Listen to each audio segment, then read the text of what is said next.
Knock, knock. Who's there? Canoe. Canoe who? Canoe, lend me some money? What do you think? Should that be the question of the day? Should I lend him some money? Yeah. There we go. That's the question of the day. Should we try? Let's try something. Have you ever done a poll on YouTube? No, let's do that.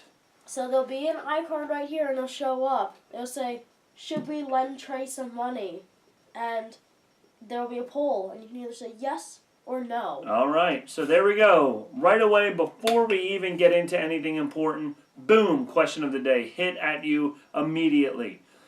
Should I lend him some money? That is the poll of the day as well. Yes, say yes, yes, say yes. So now that we got the question of the day out, people are wondering, what show am I watching? So what show are they watching, Trey? You are watching A View from the Yard presents This Day in Sports. Sports. That's my camera person's job. Sports. Anywho, all right. So here we are, another edition of This Day in Sports for Monday, October 16th, 2017. And you can find us where? On Twitter at View from the Yard, on Snapchat at View from the Yard, and at Facebook at View Yard. If I sound a little weird, it's because I'm a little sick.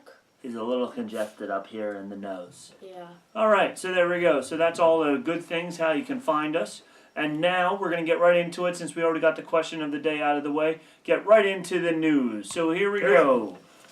Starting in 1909, the Pittsburgh Pirates beat the Detroit Tigers 4-3 in the 6th World Series. Behind the great Honus Wagner, you may know him. Let me know if you have his card, by the way. If you do, it's worth a lot of money. And the Tigers had some guy named Ty Cobb. You might have heard of him as well. There was actually a story about this World Series that Ty Cobb called Honus Wagner a crowd head and said he was going to steal second.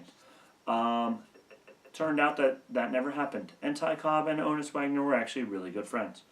In 1912, Boston beat the New York Giants 4-3 with a tie in the World Series. This was one of only 3 times that there was a tie in the World Series, and we actually talked about the other 2 over the past week and a half, with the 1922 World Series being the most controversial tie. If you want to find out about it, go back and listen to some of our other shows where I talk to you all about that.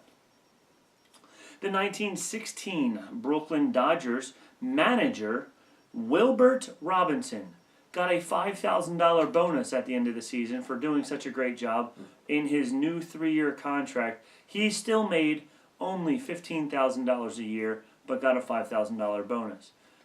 Pennies compared to what the Major League players get today, but you know what? I'd take a $5,000 bonus. In 1962, the Yankees beat the San Francisco Giants 4-3. Feels like we talk about the Yankees a lot, doesn't it? Well, it's true, because this was their 20th World Series championships. They appeared in 12 and won 9 of the last 14 World Series leading up to 1962.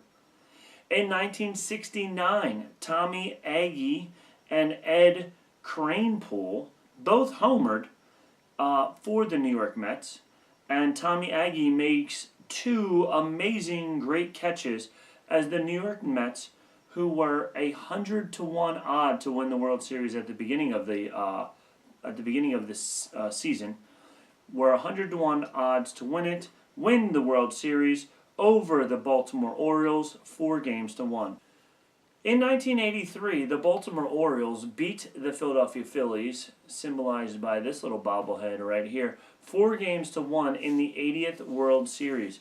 This World Series was dubbed the I-95 World Series due to the closeness of the 2 teams. This was the first World Series since 1956 in which the teams did not travel by air in between each of the cities. The Phillies won the first game of the World Series in Baltimore, but lost the last 4, including the last 3 in Philadelphia, and the last game they lost 5-0. The Phillies finished the series with a lofty team batting average of .195. And now Trey's going to take over with some more modern facts for us and some birthdays. Now for some non-baseball facts. In 1988, the great Orel Hershiser becomes the first pitcher to pitch shut out in both the playoffs and World Series. In doing so, he earned the National League Championship Series Most Valuable Player. That's a mouthful. And the World Series MVP. This one goes out to my uncle. In 1990, Reds' Eric Davis is the 22nd player to homer in his first World Series at bat. He was a big Eric Davis fan. Now for some non-baseball facts. In 1921, Jim Conzelman takes over as coach of Rock Island Independence from Frank Coughlin in the middle of the game. Only mid-game coaching change in NFL history. In 1968, Jim Dory sets Toronto Maple Leaf penalty records, 48 minutes on 9 penalties in a game and 44 minutes on 7 penalties in a period. In 2016, Ed Whitlock, at the ripe old age of 85, becomes oldest person to complete a marathon under 4 hours at Toronto Waterfront Marathon in 3 hours and 56 minutes. I can outrun a marathon in 2 days. Good for him. And now for birthdays. If today is your birthday, well, happy birthday to you! You share your birthday with these people. 1882, Charlie O'Leary. 1927, Bill Henry. In 1945, Jim Palmer. And in 1967, Carlos Garcia. Happy birthday to you! All right, so you know where to find us.